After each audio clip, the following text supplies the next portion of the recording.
नमस्कार दोस्तों, रंजन क्लासेस में आप लोगों का बहुत बहुत स्वागत है। आज हम जो टॉपिक देखेंगे अभी डिजिटल इलेक्ट्रॉनिक सब्जेक्ट से रिलेटेड है, mean term and max term.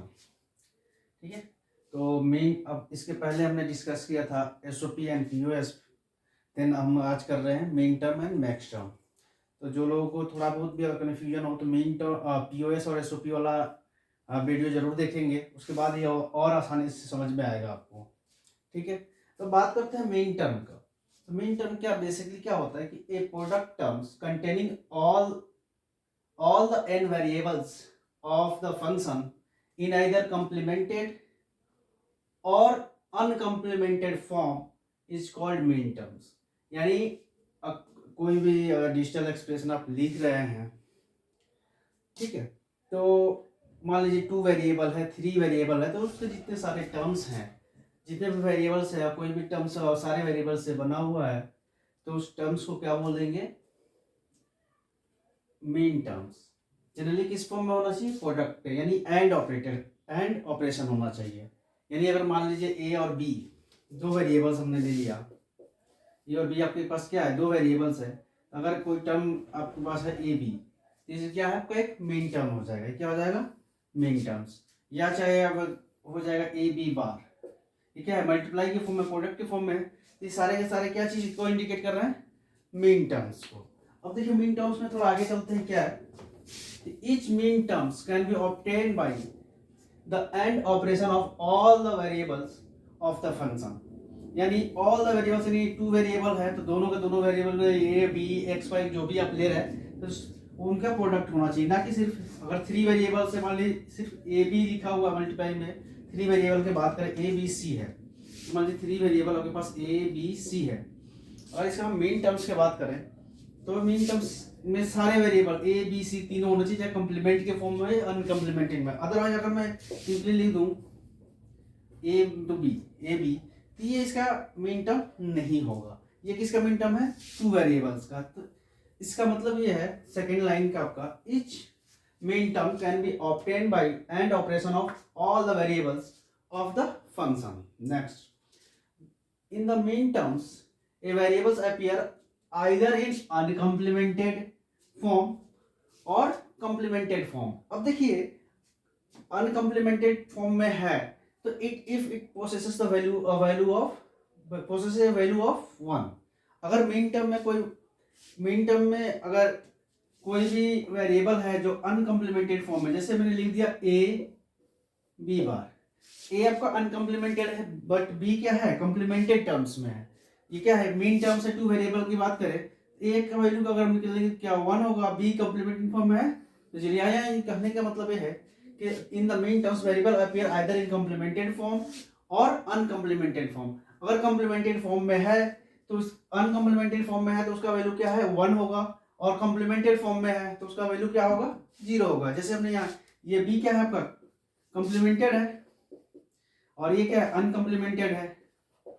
ठीक है, तो अनकम्प्लीमेंटेड का वैल्यू 1 होगा और कंप्लीमेंटेड का वैल्यू आपका 0 हो जाएगा। नेक्स्ट चलिए, नेक्स्ट स्टेटमेंट क्या लिखा हुआ लाइन में? क्या है? Number of min terms are depends on the number of input variables. अगर तो कितने नंबर ऑफ मेन टर्म्स होंगे किसी एक्सप्रेशन, किसी भी लॉजिक एक्सप्रेशन लिखते समय, अगर बोला जाए कि 2 इनपुट वेरिएबल्स है, n इनपुट वेरिएबल्स है, तो नंबर ऑफ मेन टर्म्स क्या होंगे? तो उसके लिए बात है कि number of min terms depend on the number of input variable. देखिए if the number of input is n, अगर हमने मान ली n इनपुट वेरिएबल्स क्या है? नंबर ऑफ n है, then the number of min term is equal to 2 के power n। अब देखिए मेन टर्म को जनरली हम रिप्रेजेंट करते हैं स्मॉल m से। अगर ग्रुप ऑफ मेन टर्म्स की बात करें तो उसको जनरली हम लिखते हैं sigma of m। Group of min terms की बात करें, अब देखिए यहाँ बात कर रहे हैं अगर n नंबर ऑफ वेरिएबल्स है तो 2 के पावर n आपका क्या हो जाएगा? नंबर ऑफ मेन टर्म्स होगा। अगर हम यहाँ पे मानते हैं एग्जाम्पल के तौर पे, इफ इनपुट वेरिएबल्स इज 2, अगर इनपुट वेरिएबल्स क्या आपका 2 है, then the number of min terms, number of min terms क्या होगा आपका? इज 2 के पावर n, यानी 2 के power 2 that is equal to 4। अगर दो वेरिएबल्स हैं तो बोले नंबर ऑफ मिन टर्म्स कितना होगा, तो कितने होंगे 4, 2 power 2 that is equal to 4। Similarly अगर हम इनपुट वेरिएबल्स 3 कर दे देन नंबर ऑफ कितना होगा 2 power 3 that is equal to 8। 4 कर दे आपका तो ये हो जाएगा 16। इस तरीके से आप निकाल सकते हैं कि किसी भी लॉजिकल एक्सप्रेशन का इनपुट अगर गिवन है तो कितने नंबर ऑफ मिन टर्म्स होंगे, तो डायरेक्टली आप बोल सकते हैं इट इज 2 का पावर n, यानी 2 वेरिएबल्स है तो 2 का पावर 2, 3 वेरिएबल्स 3, 4 है तो 2 पावर 4 एंड 5 है तो 2 पावर 5 एंड सो ऑन। अब इसको रिप्रेजेंट तो करता है स्मॉल m से। अब देखिए एग्जांपल देखते हैं मिन टर्म्स के लिए। एग्जांपल देखते हैं, एग्जांपल देखिए अगर 2 वेरिएबल्स की बात करूं मैं ए बी, ये क्या है 2 वेरिएबल्स है, ये आपका आ जाएगा मिन टर्म, ये आपका आएगा मिन टर्म। अब देखिए 2 वेरिएबल्स है कितने पॉसिबल हो सकते हैं 0 0 0 1 1 0 1 1। अब इसका क्या करते हैं एंड ऑपरेशन करना है यानी मल्टीप्लाई करना है, यानी ये क्या है दोनों वैल्यू 0 है तो क्या हो जाएंगे complemented A B bar B A B bar और ए बी, ये सारे के सारे क्या है आपके मिन टर्म्स हैं। मिन टर्म्स को रिप्रेजेंट करने के लिए जनरली रिप्रेजेंट करते हैं कैसे एम स्मॉल एम से। अब देखिए कौन से पोजीशन पे है 0 नंबर पोजीशन पे है m0, ये हो जाएगा आपका m0, इसको हम बोलेंगे m1, इसको बोलेंगे m2, इसको बोलेंगे m3, ठीक है m0 m1 m2 m3। अगर हम ग्रुप में रिप्रेजेंट करना चाहेंगे तो डायरेक्टली लिख सकते हैं sigma m 0 1 2 3 y equal to लिखेंगे सिंपली सिग्मा m 0 1 2 3, या दूसरा तरीका से डायरेक्टली लिख सकते हैं m0 m1 m2 और m3। तीसरा हो जाएगा आपका y equal to A bar B bar plus A bar B plus A B bar plus A B. ऐसे ही आप 3 वेरिएबल्स के लिए जाएंगे, 4 वेरिएबल्स के लिए जाएंगे। तो 3 वेरिएबल्स के लिए देखिए अगर 3 वेरिएबल्स की बात करते हैं ए बी सी कॉम्बिनेशन कितने हो जाएंगे 0 0 0 0 0 1 0 1 0 0 1 1 1 0 0 1 0 1 1 1 0 1 1 1। अब इसके अकॉर्डिंग आप मिन टर्म्स लिखेंगे, ये हो जाएगा आपका A bar B bar C bar A bar B bar C A bar B C bar A bar B C, ये हो जाएगा आपका A B bar C bar A B bar C A B C bar A B C. इसके corresponding आपका आ जाएगा m0 m1 m2 m3 m4 m5 small m6 and small m7। तो ऐसे आप रिप्रेजेंट करते हैं। यहाँ भी अगर आप ग्रुप में रिप्रेजेंट करेंगे तो डायरेक्टली लिख सकते हैं sigma m y equal to sigma m bracket में आपका आ जाएगा 0 1 2 3 4 5 6 7। ठीक है, मैं इस रिप्रेजेंटेशन बताने का मेन रीजन ये है कि जब हम के मैप करेंगे तो इस टाइप से भी क्वेश्चन के याद दे देता आपको, या ये टर्म गिवन होगा या इस फॉर्म में गिवन होगा, तो इस तीनों में से किसी फॉर्म में आए तो वहाँ पे आप आसानी से आइडेंटिफाई कर सके। इसलिए मैं सारे के सारे यहाँ पे लिख रहा हूँ। यह हो जाएगा आपका y equal to m0 m1 m2 m3 m4 m5 m6 and m7।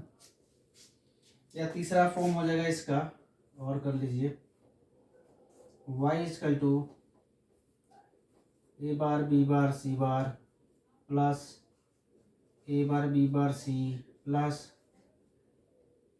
A bar B C bar plus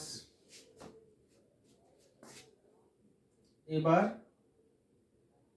B C bar, यानी इसके बाद आ जाएगा आपका A bar B C, then आ जाएगा आपका ए बी बार सी बार, उसके बाद आपका आ जाएगा ए बी बार सी, फिर आएगा आपका ए बी सी बार और ए बी सी। तो आप ध्यान रखेंगे ये सारे टर्म्स आ जाएंगे, ठीक है। तो ये है आपका मेन टर्म्स।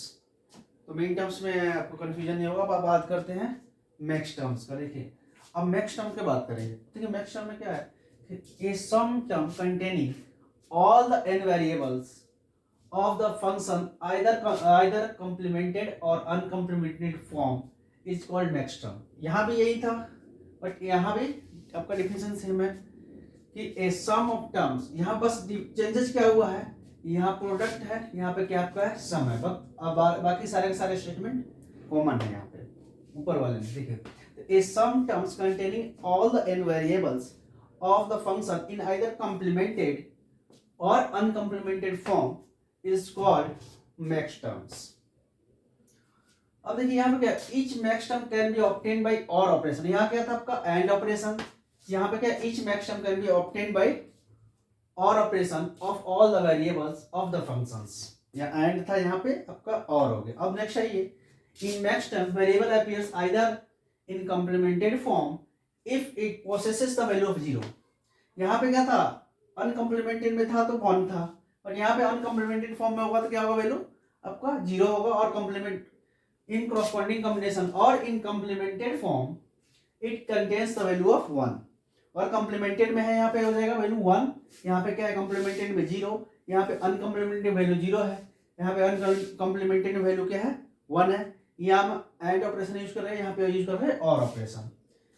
बाकी देखिए the number of max terms are depends on the number of input variables.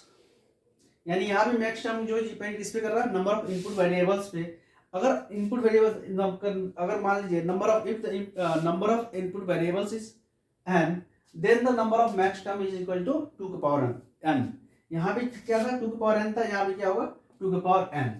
अब देखिए यहाँ पे क्या है, max term is represented by capital M। यहाँ पे क्या है स्मॉल m, यहाँ पे आपका क्या है capital M।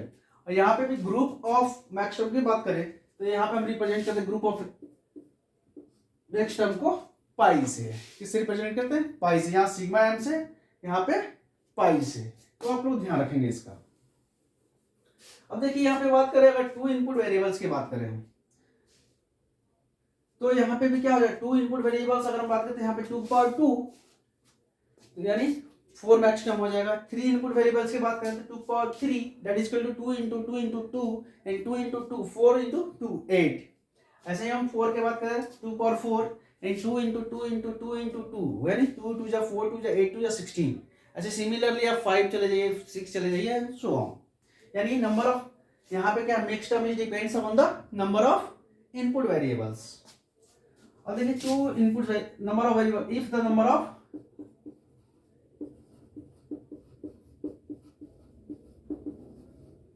if the number of input variable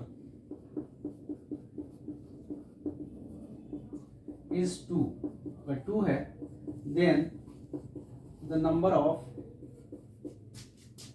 max term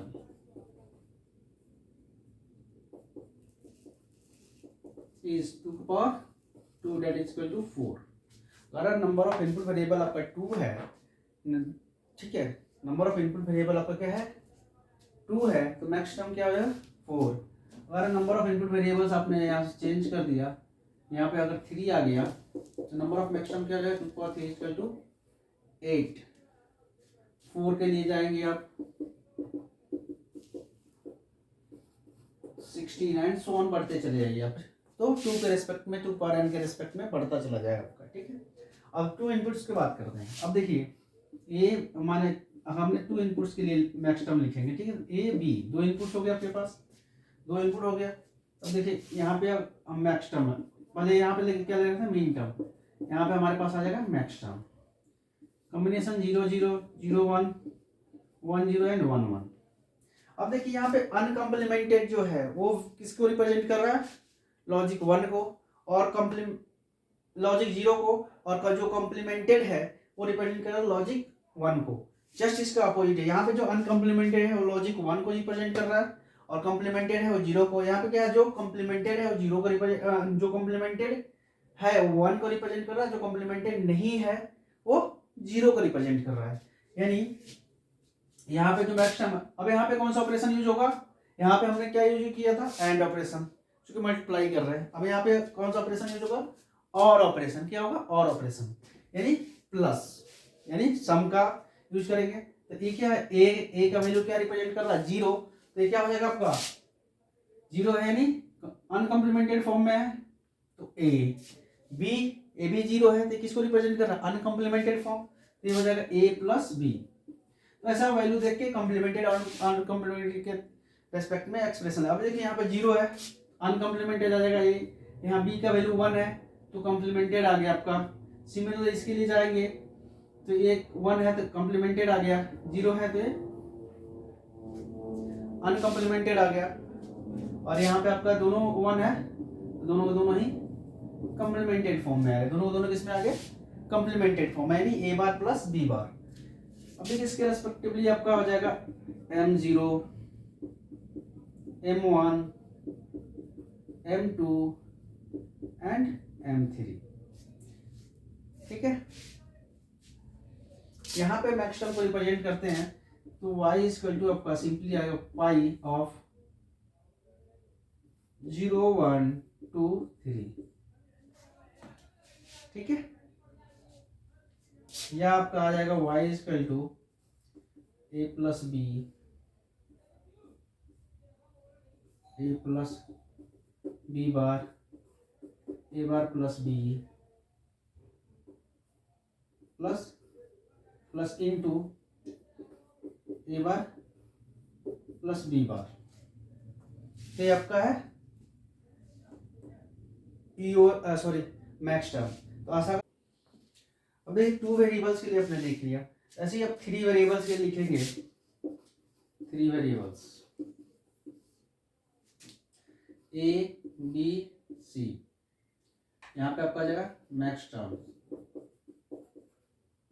0, 0, 0, 0, 0, 1, 0, 1, 0, 0, 1, 1, 1, 0, 0, 1, 0, 1, 1, 1, 0, 1, 1, 1। अब देखिए रेस्पेक्टिव मैक्स टर्म आप लिखेंगे, अब देखिए यहाँ पे क्या है, सारे का वैल्यू ए बी और सी तीनों का वैल्यू 0 है, तो क्या हो जाएगा आपका ए प्लस बी प्लस सी। यहाँ पे दो ए और बी का 0 है तो ए प्लस बी प्लस सी बार। देखिए यहाँ पे बी का वैल्यू 1 है और ए और सी का वैल्यू 0, यानी ए प्लस बी बार प्लस सी। देखिए यहाँ पे बी और सी का वैल्यू 1 है, ए का वैल्यू 0, तो A B bar, A plus B bar plus C bar. Similarly आप लिखते चले जाइए ए बार बी प्लस सी, यहाँ पे हो जाएगा ए bar plus B plus C बार, यहाँ हो जाएगा आपका A bar plus B bar plus सी, ये हो जाएगा आपका A bar plus B bar plus C बार। यहाँ पे तीनों वैल्यू 1 है तो ए bar plus B bar plus C बार। ये सिमिलरली यहाँ पे हो जाएगा capital M0, M1, M2, M3, M4, M5, M6 और M7।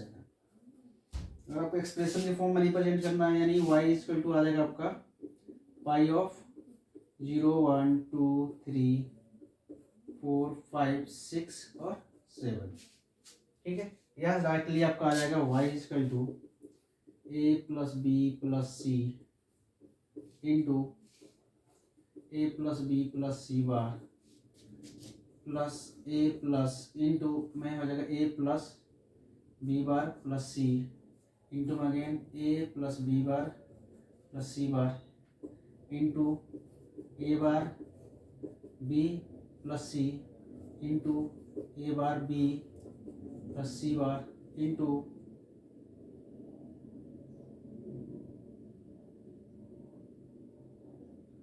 ए bar B plus C bar, अब आ जाएगा आपका A bar plus B bar plus सी, और लास्ट टर्म आपका आ जाएगा ए bar plus B bar plus C बार। ठीक है, तो ये आप रिप्रेजेंट कर सकते हैं कैसे नेक्स्ट टर्म में। अब देखिए मैंने पीओएस और एसओपी के फॉर्म में इसलिए बोला था, अब देखिए एवरी इंडिविजुअल इसमें टर्म्स है। देखिए ये क्या एक्सप्रेशन है, अब ये क्या है आपका मेन टर्म्स, ये भी क्या है मेन टर्म्स, ये भी क्या है मेन टर्म्स, ये भी क्या है मेन टर्म्स। अब देखिए ये एक्सप्रेशन क्या रिप्रेजेंट कर रहा है, एसओपी को, सम ऑफ प्रोडक्ट को। ये किसको रिप्रेजेंट कर रहा है, सम ऑफ प्रोडक्ट। तो सम ऑफ प्रोडक्ट में each term will be represented by a min terms. ये बोल सकते हैं आप कि जितने भी सम ऑफ प्रोडक्ट वाला एक्सप्रेशन होंगे उसके हर एक टर्म्स क्या होता है, एक मेन टर्म्स है। ऐसे ही मैक्स टर्म में हम बात करें तो एसओ पीओएस में बात करें तो एवरी, ये क्या है पीओएस के लिए एक्सप्रेशन है, इसमें कुछ कमी बेसी या कुछ भी हो, लेकिन हर एक जो टर्म होगा वो किसको रिप्रेजेंट कर रहा है, मैक्स टर्म को। ये भी क्या है, एक मैक्स टर्म है, ये भी क्या मैक्स टर्म है, ये भी क्या है मैक्स टर्म है, ये भी क्या है मैक्स टर्म है। तो जो पीओएस में every term of POS is represent the max term and every term of SOP represent the main terms. कहने का मतलब ये था कि अगर हम कोई भी एक्सप्रेशन एसओपी में है तो उसके जो टर्म्स हैं वो हर एक टर्म्स किसको रिप्रेजेंट कर रहे हैं, मेन टर्म्स को रिप्रेजेंट कर रहे हैं। और कोई भी एक्सप्रेशन आपका पीओएस में है तो उसका प्रत्येक यानी एवरी टर्म्स रिप्रेजेंट किसको कर रहा है, मैक्स टर्म को रिप्रेजेंट कर रहा है। तो आशा करता हूँ मेन टर्म और मैक्स टर्म जो है आप लोगों को बहुत अच्छे तरीके से समझ में आ गया होगा। समझ में आ गया होगा तो वीडियो को लाइक कीजिए, सब्सक्राइब कीजिए और शेयर कीजिए, जितना पॉसिबल हो उतने ज़्यादा अपने अपने फ्रेंडों को भेजिए, सब्सक्राइब करिए, जिससे हमारा क्या होगा, हमें प्रोत्साहन मिलेगा, हमारा कॉन्फिडेंस लेवल और बढ़ेगा और ज़्यादा से ज़्यादा वीडियो लेकर हम आपके लिए आएंगे। और ऐसे छोटे छोटे टॉपिक है जो भी कन्फ्यूजिंग है वो आपका बिल्कुल ही आपको कन्फ्यूजन नहीं हो। आज के बाद मुझे नहीं समझ में आता है कि किसी को एक चीज इसके इस मैक्स टर्म और मेन टर्म्स में कोई दिक्कत होगा। आज के लिए इतना ही। जय हिंद, जय भारत।